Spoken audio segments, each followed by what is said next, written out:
So this event will be available on the SCAS YouTube channel following the event. So before we begin, we just wanted to acknowledge that, we're all coming together virtually, but we are spread physically across Canada and other regions of the world. So we wanted to recognize the Indigenous peoples of all the lands that we're on today. We just wanted to ask everyone to take a moment to consider the territory in which they're situated and their own personal responsibility and processes of reconciliation. We can also think a little more broadly about our ongoing role as our aquatic science society in reconciliation and doing things that can bridge awareness with action. So today's webinar is focused on early career perspectives on the future of aquatic sciences. So this is a topic that Emma Jean and I were really interested in as co-moderators and organizers of this webinar, because we can consider our future as a society, but we can also consider it as individual professionals. So we're very lucky to have 4 panelists who are joining us today who work across different professional sectors. They're going to introduce themselves in a moment. Now, we wanted to note that all of our panelists are not speaking on behalf of their actual organizations, but we thought that it would be worthwhile to hear perspectives from individuals who chose different professional paths in the aquatic sciences. So before I have the panelists introduce themselves, I just wanted to share the general structure of the webinar for today. So we're going to ask the panelists questions for about 45 minutes. Then we're going to offer the opportunity for about 10 to 15 minutes for audience members to ask questions.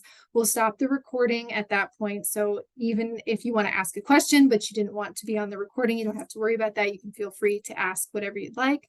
And then what we're going to do is we're going to end with a quick quick draw or quick answer question for our panelists to wrap everything up. So what we'll do is I'm going to take down the background slide that you see here of all our beautiful panelists' faces so that you can see their actual in-person faces on your screen. And then what I'm going to do is I'm going to ask each person to introduce themselves, to introduce their professional role. And then I also was hoping you could share with us how you became interested in the aquatic sciences. So maybe what we'll do is we'll start with Ali. Oh, thanks. Hi, everyone. My name is Ali Mokdad, or Ali Mokdad. Yeah, a little introduction. I don't know exactly how much you want me to introduce of myself, but I am a postdoctoral researcher, postdoctoral fellow at the University of Windsor in the Great Lakes Institute for Environmental Research, specifically in the Healthy Headwaters Lab directed by Dr. Catherine Fabria. And I work as part of what we're calling the National Urban Parks Hub. I might get into that a little later, but that's kind of where I stand now. And what got me into this field, I guess, luck, maybe, different ways of doing things, kind of the trajectory that my life has gone. I don't think it has been a particular, I didn't necessarily choose it. I just kind of went in different directions as life took me, and I ended here, and I'm happy about it. Thanks. Okay, Karl. Hey everyone, I'm Karl Lamothe. I am a aquatic science biologist at Fisheries and Oceans Canada. I work in the Great Lakes Laboratory for Fisheries and Aquatic Sciences in Burlington, Ontario. How did I get into aquatic sciences? I think, I grew up around lakes. I was about a 10-minute bike ride from the local pond, and so that's kind of where you would find me as a child. Went to university, kind of got the bug for research, and then kind of really blossomed from there and just kind of stuck with the aquatic field. Thanks. Vanessa? Hi, everyone. My name is Vanessa Swarbrick. I'm a senior science advisor on water and watersheds with the Office of the Chief Scientist here in the Government of Alberta. I laughed a little this morning when I was looking at this sort of broad agenda because maybe I'm just feeling my age, but I was sort of thinking like, oh, am I an early career researcher? Because I took a little bit of a different route, I think, than the standard academic route. And I worked a lot between my various degrees, but I would say probably from my first job post-undergrad, I knew that water was where I wanted to focus. So I guess, long story short, that's how I've ended up here, is just a little bit of a circuitous path, but through different NGO and government organizations and degrees, it's been a focus on water. Great, thank you. Jess? Hi everyone, I'm Jess. My pronouns are she, her, and I work for WCS Canada, which is an NGO, and I work in the Key Biodiversity Areas Department.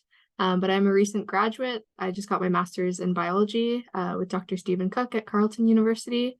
And so I guess that was kind of my path into my very early career as of 2 months ago.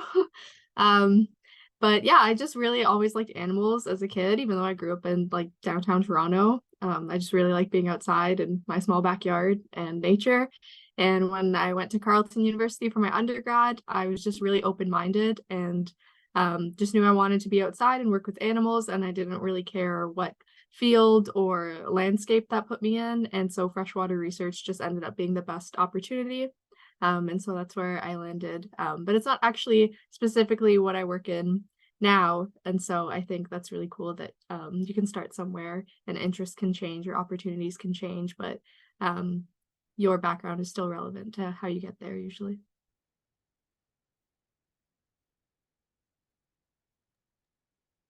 Okay, great. Thanks, guys.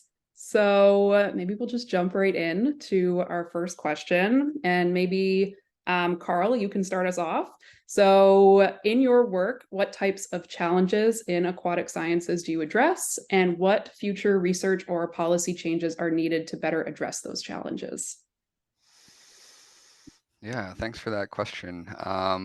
So at my job at DFO, I really exclusively do research in support of the Species at Risk program, and really primarily on freshwater fishes. I've worked on eastern sand darter, pug-nosed minnow, lake chubsucker, red-side dace, among several others, and really the ultimate objective of my work is to help address this declining trend that we're seeing in freshwater biodiversity. And so obviously that's a huge challenge. And part of that challenge is dealing with significant uncertainty. For most of the freshwater fish species that we have that are listed under the Species at Risk Act, we really have kind of limited information about, sometimes their ecology. Most of the time we have limited information about population trends. And so I understand, imperiled species are hard to study. It's risky to take on projects on taxa that, they might not even find. Sometimes we have a hard time finding these animals. And so, moving forward, I think that there needs to be kind of a continued push to do, targeted monitoring for some of these imperiled species, as well as targeted studies, and also working with and developing kind of structured approaches that we can take to make management decisions, because we're working under this significant uncertainty. And so I think as we continue forward, uncertainty is something that I'm just trying to address all the time.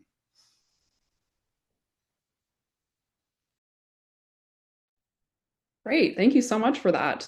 Guys, feel free to just jump in if you have anything else to add, but maybe Vanessa, is there anything else you would like to add as well?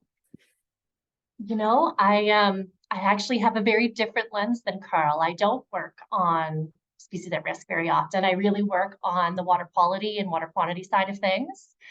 Our office, the OCS, is really small. There's 3 senior science advisors. So we really have a broad scope of work that we provide advice and conduct research on and work on science communication.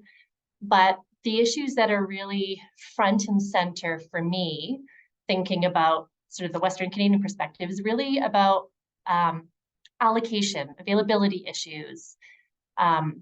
Alberta, we had a bit of a drought the last summer, and a lot of our basins in southern Alberta are actually restricted. So if I'm thinking the things that sort of give me stress or I think that need to be priorities for the research and policy work that we're doing in Western Canada, it's about understanding availability, understanding climate impacts, understanding the interconnections between surface water and groundwater and recharge. And, using evidence to inform decision-making around those issues. So that one's really big for me right now.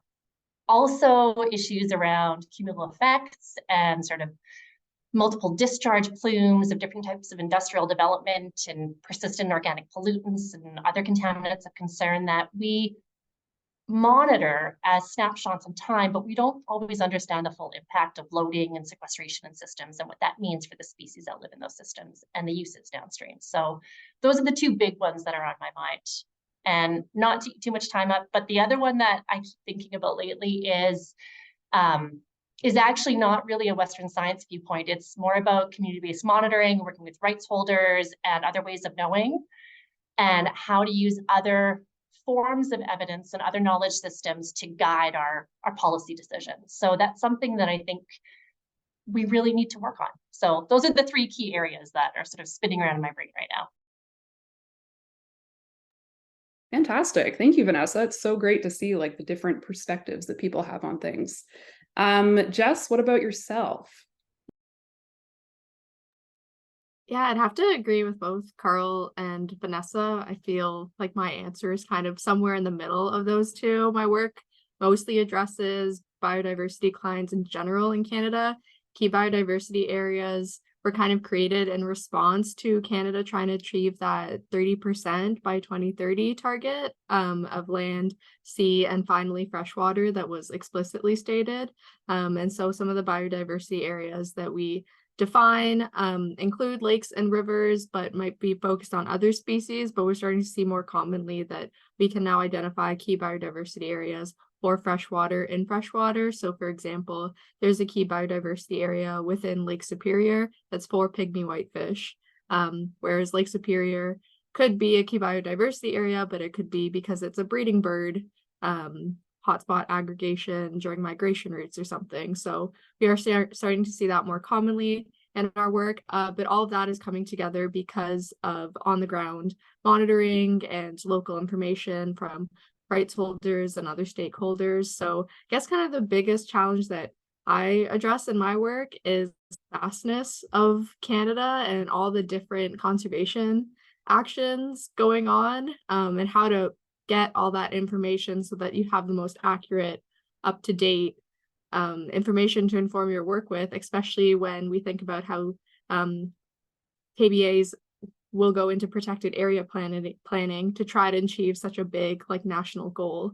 So making sure that the species is a trigger and is of concern, that it is actually there and we have proof and it has reproductive units going on. And so all of that really comes from working with people on the land, and then scaling that up into being a tool in the toolbox of these greater like policy needs. Great, thank you. And Ali? Yeah, thanks for the question and the responses. I should start off by saying that I am very early in my early career. I just finished I recently finished my PhD, and have shifted into a somewhat different field.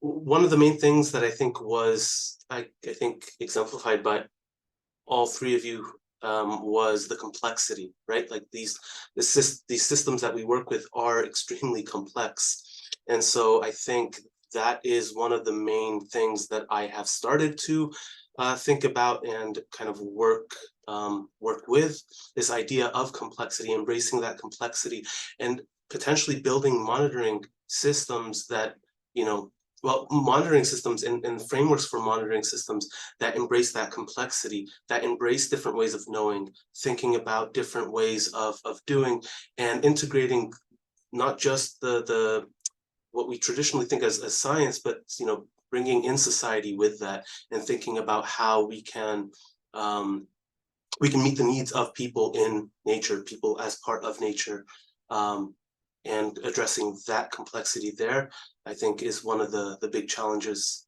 that I think about a lot now in my early career. Yeah, thanks.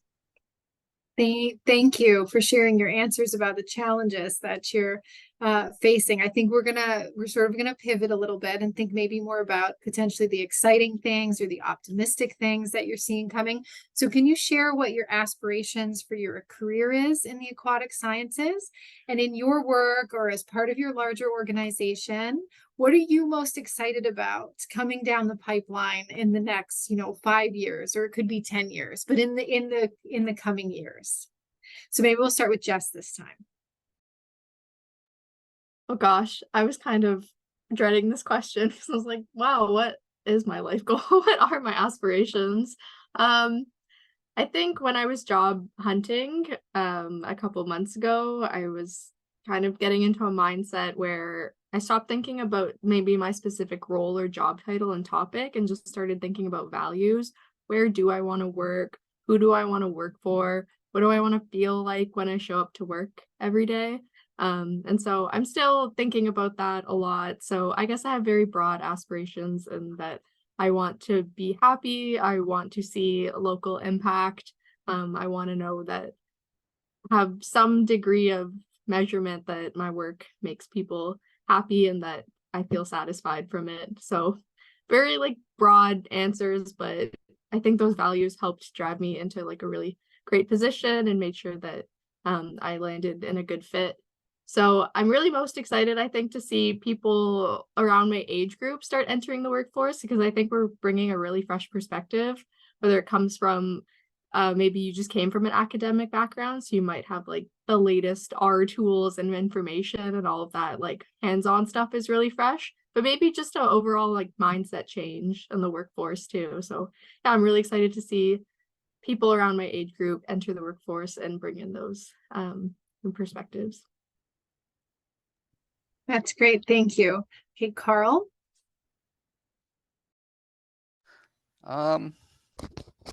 Yeah, so I too have been thinking a lot about my values, and I've been outside of my PhD now for 5 or 6 years. So I think it's something that we'll continue thinking about as you move forward.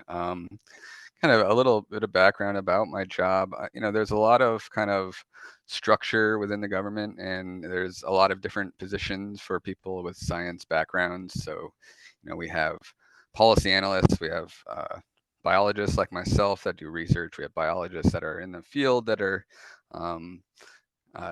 that are sampling fishes. We have research biologists, and I do my research under a research biologist. So that's Dr. Andrew Drake, who is an awesome mentor, awesome supervisor.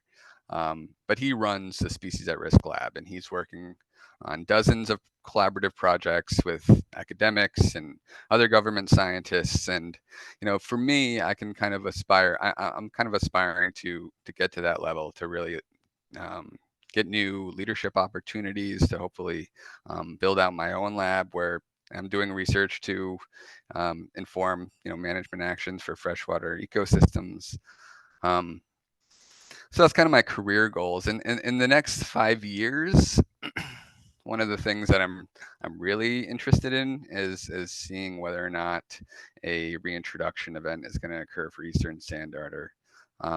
I've been deeply involved with research on this species, including on the topic of conservation translocation. And I think there's a lot of momentum going in terms of getting towards an active kind of recovery measure for this species. So I'm optimistic, but I'm very keen to see if we actually get to that stage. Thanks. I appreciate the fact that people are at different stages of their early career stages. Gives us more perspective. Okay, let's go to Ali next. Yeah, so I like that you both brought up values. I think in terms of aspirations, I really don't know, and I think it's okay. But I can tell you what I'm really excited about. I'm really excited about this idea that and I see this kind of creeping into the literature a little bit, and also becoming more and more common, is this idea of really documenting as scientists, or as scientists documenting our process. So works of like autoethnographies are starting to kind of be more become more common, or at least more people are becoming more aware of them. And I'm really excited about that, because I think that could definitely help out the field quite a bit in, you know, things like lessons learned and those types of things that we don't necessarily see in typical publications, I would say. Another thing that I'm super excited about, or yeah, I'm hopeful to see, is a shift in values, at least in the science policy realm, moving away from, and this is something I've kind of put a little bit of thought into, and I think have to put more thought into during my postdoc, is this shift away from viewing nature as viewing people as separate from nature, but also viewing nature for its instrumental value or its inherent value, these ideas that we can consume nature, we can exploit nature, and moving away to this relational value system where we actually value the relationship we have with nature. And that's, I see that coming up more and more, and I'm excited about that, and seeing how that affects the way we do research and how we address all these issues that we have. Thank you. I appreciate that people are excited about such a variety of things, some of them specific projects, and then other things broader aspects of science in general. Vanessa? Oh, I'm thinking about all of these responses, and it's really inspiring to be with folks from other disciplines and stages. Like Karl, it's been about 5 or 6 years since I finished my PhD. I actually joined the government about a decade ago and wrote my thesis while I was working. And through that time, I've been in a variety of different roles with the government. So when I was thinking about this question, sort of like verbatim, like what are my career goals? I was like, I'm kind of good right now. Like I'm relatively new to this position, and I'm kind of in this sort of like visioning, planning stage. And I'm really just excited to be able to reflect in a couple of years on the successes of some of the programs. So things that I talked about that are sort of high priority issues around waters, allocation, cumulative effects. I really hope that in a few years, I can reflect back and say, we set up these awesome partnerships with community members and rights holders and stakeholders, and here are the findings, and here's how it's influencing policy. And that's sort of my goal. I really hope that that's where we can go with some of these sort of stressful issues. But, you know, reflecting on what Jess was saying about finding a place where you, your values align and you have a healthy work environment. I think I'm in a really good place right now, and it's not always something easy to find. And I think when we do find those, we have to celebrate those wins and sort of protect them. So yeah, that's where I'm at. Great. Thank you, Vanessa. I totally agree with that. When you have those little wins, you got to take advantage of them, right? So for our next one, of course, we've all heard about how important, you know, interdisciplinary collaboration is in aquatic science. So I wanted to ask, maybe we'll start with Ali this time. Do you have any experience with interdisciplinary collaboration, and how beneficial do you foresee it being in the future of aquatic sciences?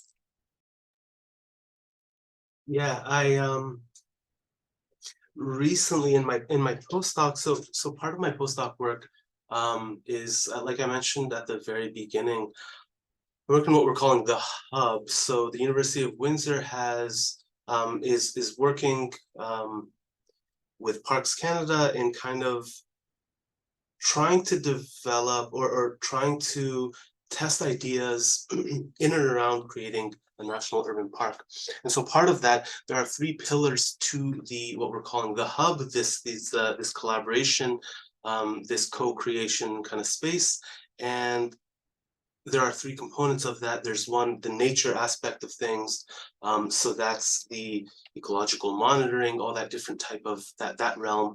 There's access to nature, So that's more, how do people access nature, who's accessing it, and those kind of components, and then reconciliation with Indigenous peoples, and that component of the building a national urban park. And so what that means is it's bringing together 3 different working groups, one being the Healthy Headwaters Lab, the other being the Center for Cities, which is through the Faculty of Law, and an Indigenous Knowledge Keeper table headed by Clint Jacobs, who's the Indigenous scholar. And so bringing all these voices together really does help in kind of helping see these different issues through different lenses, and testing these solutions in collaboration with others really does help to kind of fill those or see those different blind spots that we might have on our own. I think it's easy to kind of silo ourselves and say, okay, I am a scientist and I'm gonna approach it from this particular way.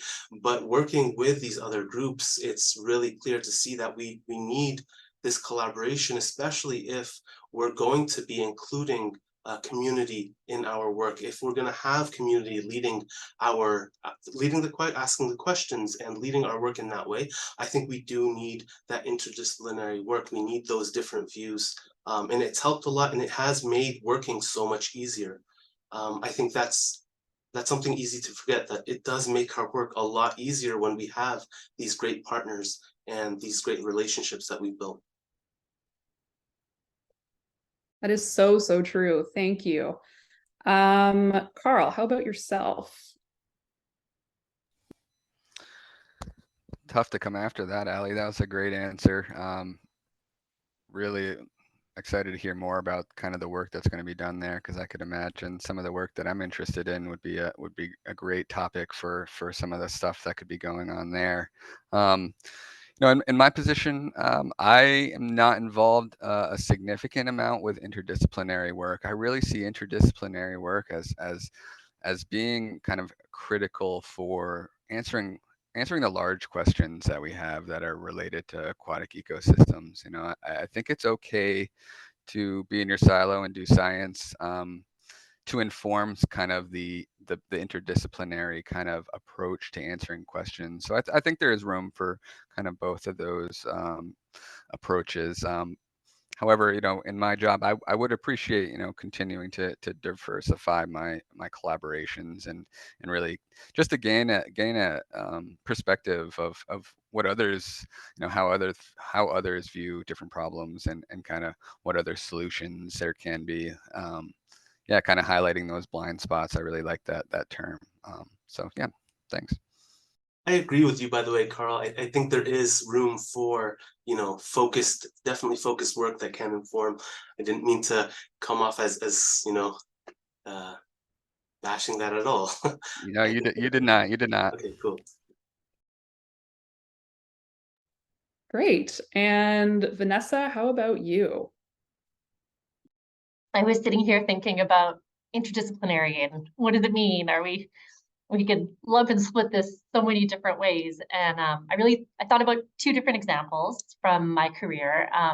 One was just a small research paper that I prepared with 2 other colleagues from other fields when I was in grad school. And just from exposure to new ideas, like one worked on shrubs in the Arctic, one worked on like bird species in like Patagonia. It just being exposed to different theories in science and ways of approaching things was just really, really fun. So I do think there's benefit for sure to working interdisciplinary, and I recognize that's a pretty small scope. We're all biologists or environmental scientists, but I think it's a good way to be exposed to new creative ideas.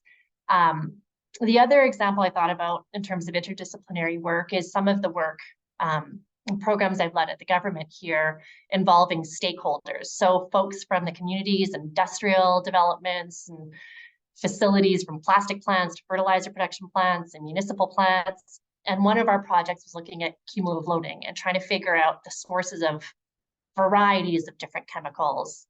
And then ultimately, the goal is a management decision to try to allocate load limits to different facilities and stakeholders. And we developed a secretariat. We brought all these different stakeholders in and asked them to participate in some of the study design. And it was a really intense project. It's still going on. There's many phases to it. But because we were working with them and these different facilities and stakeholders and community groups were able to sit at the table and help understand the purpose of the design, they were invested.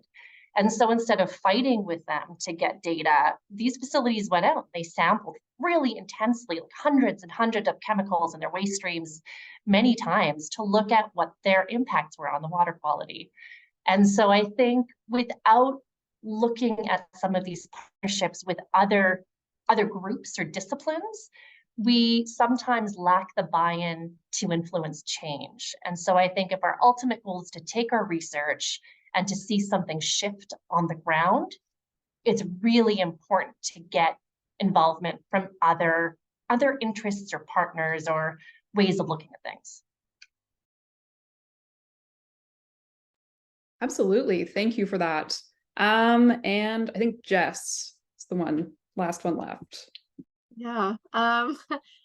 I agree with everything that's been said. And I think Ali put it best in the beginning. There's complexity to almost like every single issue these days that you can't really look at anything in isolation. There's no one economic impact or cultural impact or even just only environmental impact to things. Kind of looking at things holistically is probably our best way to have that sustainable solution forward, which is a benefit. But then as what I was taking from Vanessa's comment was kind of the complexity within the complexity when you have interdisciplinary collaborations or approaches, taking that time to be intentional with it and invite people. So these things might happen on longer time scales than we need X decision or X outcome by this date in order for the next step of the project to happen. I think meaningful, intentional interdisciplinary collaboration has to come with also this kind of like reset at the beginning, being like, is it important to collaborate or is it important to have X result? Because there might need to be give and take throughout the process. And so if it's important to you to meet with people and hold those working groups and hold those workshops, and maybe if there's traveling involved, you're going to your partners sometimes, your partners are coming to you. If that matters and there's resources for that, then that might look really different from, inviting people to the table, but keeping that like strict kind of like Western scientific deadline. And so I think there are, as good as interdisciplinary collaboration is, there's like a whole other suite of like things to consider. And so, yeah, it's really important and doable, but that does have to factor in, I think, for it to be done well. Thank you. We have a little bit of a theme with complexity, but I'm also getting a sense of a lot of opportunity at the same time, which is also exciting. So the next question we wanted to ask is a little bit broader in terms of how scientific societies can contribute. So how do you feel like societies like ASCAS, Society of Canadian Aquatic Sciences, could contribute to the future of aquatic sciences? And what actions do you think that a society like that could take to support those that are involved or going to be involved in the future in aquatic sciences? So maybe we'll start with Vanessa this time. I could feel it coming towards me and I was like, think fast. Okay, so I think one of the biggest values of being a member of a society like this is being able to network and meet other people, whether that's early career, whether that's established, whether that's looking back on a long career of successes and what the learnings were. I think these societies play a really fundamental role of bringing together a community. And so for early career folks or young people joining the society, and for the society to provide services to them, I think we really need to focus on, this is a great example, opportunities to learn, to connect people, to bring them together and to network. And I think the value of those networks really sets the stage for your career. You need mentors, you need people to support you, to challenge you. And I feel like sometimes the more siloed we get, the more removed we get from these networks. And so having societies like this play a role in connecting people is so important. The other plug that I would give for something that I'd love to see scientific societies provide, and I recognize that I have a particular bias coming from government, is providing a little bit better training and exposure to our scientists who are interested about regulatory and policy development processes in Canada. I feel like we don't learn that in school. We don't learn much about that when we're going to grad school, learning about science, but sometimes you need to understand how those processes work if you want to influence change with your research. So having opportunities to learn about that or connect with people, I think is really important. That I often don't see, both in an academic setting and some of our scientific societies, really, really served. So I'll stop there. I appreciate that. Thanks for giving two, different but very important points. Jess, would you like to go next? Sure. Yeah, I'll definitely echo the social aspect to societies and the networking. I think that's really great, especially early on for like building a little community. And then every time you go to an event, you're like, I know people, and that just helps you make you feel more welcomed. And like it's a more inviting space. I think SCAS is really well positioned because it's such a new iteration of two societies coming together. So it's really kind of right at the doorstep of like whatever it wants to be. And so it's really going to be exciting to see SCAS grow. And I think there's lots to learn from more established societies, and I'd really like to see that happen. AFS, American Fisheries Society, comes to mind for really great like student-led networking groups and even just holding events at conferences. So it'd really be great to see SCAS learn from best practices of some other societies and other groups that are well established and doing really great things. Thing that comes to mind is that like conferences having a lot more like mixers and kind of like groups within groups. So like queer-led group night or mixers or things that just celebrate the diversity and lots of other things going on. So people can talk science and feel like they're represented within their society. But yeah, as to say that SCAS is like maybe 2 years old at this point, not even. So it's gonna be really excited to see that society grow into those things. That's great. Thank you. Okay, Karl? Yeah, Vanessa and Jess really gave great answers there. And I think that one of the most important parts of societies like this is really networking.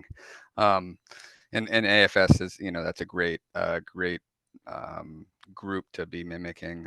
I think sometimes a focus becomes conferences, and I think it's often a challenge for some people to attend conferences. So I think there should be a little bit of a drive to do initiatives that maybe are outside of that kind of setting. So maybe having informational interview sessions so that you can meet somebody that has a job like that you might want to have, or sessions like that where you can network, but you don't necessarily have to travel, because that's just not really something all of us can do. Even when I work for the government, it can be challenging to travel. So just kind of setting up those opportunities for students and otherwise to gain those collaborations. Yeah, that's great. I think Steve Cook, who is our president, is writing everything down because you're giving us tangible information about what the society can do, and that's really appreciated. Okay, Ali? Yeah, so I definitely agree with most of all that you said. I think, yeah, building communities of practice is definitely the benefit and what societies bring, I think. And yeah, building communities of practice around certain issues or certain ideas, certain goals and objectives is really important.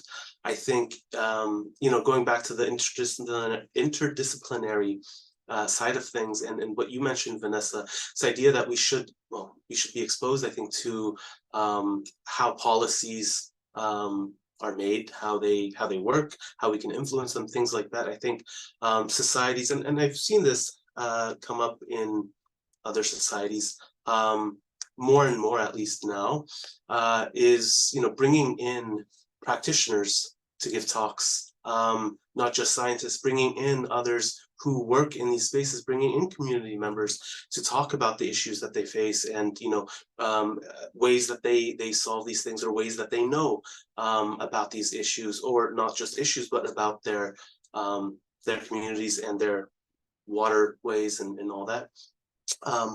I think that's a really important thing to have, so that we do have a diversity of voices, and we are exposed to those different kinds of ideas, and are able to actually build communities of practice that are, diverse, and actually work all together, especially if we have like this idea of pluralism in mind in solving issues that are complex. Again, I'll bring that back. Yeah, that's my answer. Absolutely. Thank you so much. I love to see that the theme there is kind of, network building and community building is super important in this field. You're absolutely right. So to switch gears a little bit, where have you guys seen progress in equity, diversity, and inclusivity in, your various roles in aquatic sciences? And in your opinion, is there maybe something that's still missing, or, needs improvement? And Jess, maybe you can start us off. Oh gosh. I was going to keep my answer kind of shorter and just go right to the needs improvement. And I wanted to focus on equity and kind of values and funding. The situation in Canada is a bit dire for postdocs and people pursuing grad studies when it comes to funding. I don't know anyone that doesn't also work at least one part-time job in grad studies, and is kind of master of trying to be the master and overfill that plate. And that was something I really recently experienced in grad school. And I wanted to shout out Support Our Science and some other organizations and key people that are really trying to mobilize policy changes. And especially one of the leads of Support Our Science is based in Ottawa. So really great place to be based, to get right in the ear of some of the MPs and local leaders that can kind of trickle down and influence funding that's coming to NSERC and other grants, and then changing that from, as those awards change, which they haven't improved in over 20 years or something, I think then the general funding and value for what is your science worth improves from there. And other than, to get broader here, I really struggled with it because it wasn't just, how do you pay your rent? How do you do that? But it kind of like really affected me. It was like, what am I worth as a person? Like, what do I bring to the table? What is my research? What am I contributing when I feel undervalued in terms of like a monetary sense from my government and other funding agencies? So it can affect people in a lot of different ways. And so I really wanted to highlight that. And I really hope to see some improvements in that in the next short while. Absolutely. Thank you for that perspective. I think a lot of us, can probably relate to that. Vanessa, how about you? I laughed a little when this went to Jess first, because I was like, ooh, this is a doozy of a question. And it brings me back to Ali's comment earlier about complexity. This is a hard thing to really think about critically. And I sit here recognizing that I come from a place of privilege. I'm a white middle-class woman in science. My position is inherently biased, but the good, I think there's been a lot of progress around diversity and inclusion in freshwater sciences. I think back to when I was in my undergrad, there were 2 female faculty members in an entire department of biology. I didn't have models to look up to that I could say, oh, she's a successful academic with a family and a CRC chair. And it wasn't something that was visible to me.